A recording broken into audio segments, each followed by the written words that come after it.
Happy Monday, everyone. I hope that you're keeping well. I have a beautiful story for you, and I believe that this one's called The Secret of the Touchstone. And it is found in a book called University of Success by Og Mandino. I hope you enjoy the story. The book tells the story that when the great library of Alexandria burned down, one book was saved. But it was not a valuable book, so a poor man who could read little bought it for a few coppers. It was not very interesting, yet there was an interesting thing in it. There was a thin strip of vellum on which was written the secret of the touchstone. The touchstone was a small pebble that could turn any common metal into pure gold. The writing explained that it was on the shores of the Black Sea, lying among the thousands and thousands of other pebbles which looked exactly like it. But the secret was this: the real stone will feel warm, while ordinary pebbles would feel cold. So the man sold all his belongings, bought some simple supplies, camped on the seashores, and began testing the pebbles. This was his plan. He knew that if he picked up an ordinary pebble and threw them down again because they were cold, he may pick up the same pebble hundreds of times. So instead, he thought, once he knew that a pebble was cold, instead of putting it back into the shore, he was going to throw it into the sea. He spent a whole day doing this, and none of them was the touchstone.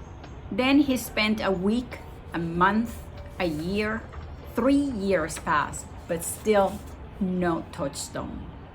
Yet he went on and on trying to do this. Picked up a pebble, it was cold, he threw it into the sea, and so on and so on. But one morning, he picked up a pebble and it was warm, but he threw it into the sea. You see, he had formed the habit of throwing them into the sea, that when the one that he wanted came along right into his hands, he still threw it away. I just love the story because we are guilty of such. You know, how many times we come across opportunities that are valuable, that could change our lives, and yet due to the habits that we have formed, we don't recognize them, right? So our habits can often make us operate on autopilot. And just like in the story, there have been opportunities that perhaps have come right into our hands and we threw them away, just like the touchstone, because we have become too used to believing that something wonderful can happen to us.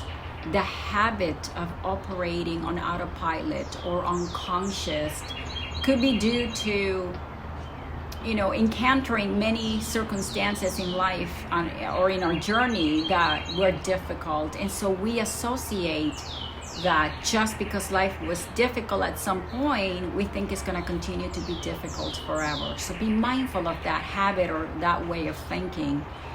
And, at other times, it could be that you failed at something a few times. And due to these experiences, we form the habit of looking at life through those lenses, right? That life is harsh, life is painful, and no good can come from it. So whatever the story may be for you, just remember to acknowledge, become aware of those habits. And given that today is Monday, the first day of the week, stay mindful of those habits that you have that are automatic, right? Make a point to not neglect the little things and stay present, stay focused, because what happened to this guy is that, he was on autopilot, just throwing the pebbles, and he didn't even have time to think, from the feel to the thinking, he just threw it away because that was such an automatic habit. And we do that too in our own lives. So ask yourself, what habit could be preventing you right now from seizing the moment or an opportunity? And I hope that you have enjoyed this story. Remember to subscribe to my channel and help me grow and share it with as many people as possible. I will see you next Monday with another beautiful moral lesson. In the meantime, stay grateful, stay safe, and stay mindful of those small opportunities that life presents to you that you may miss unless you are very aware and focused on seizing the moment and appreciating what comes to you and recognizing those beautiful gifts that sometimes come right into our hands. With much gratitude, Waleuska.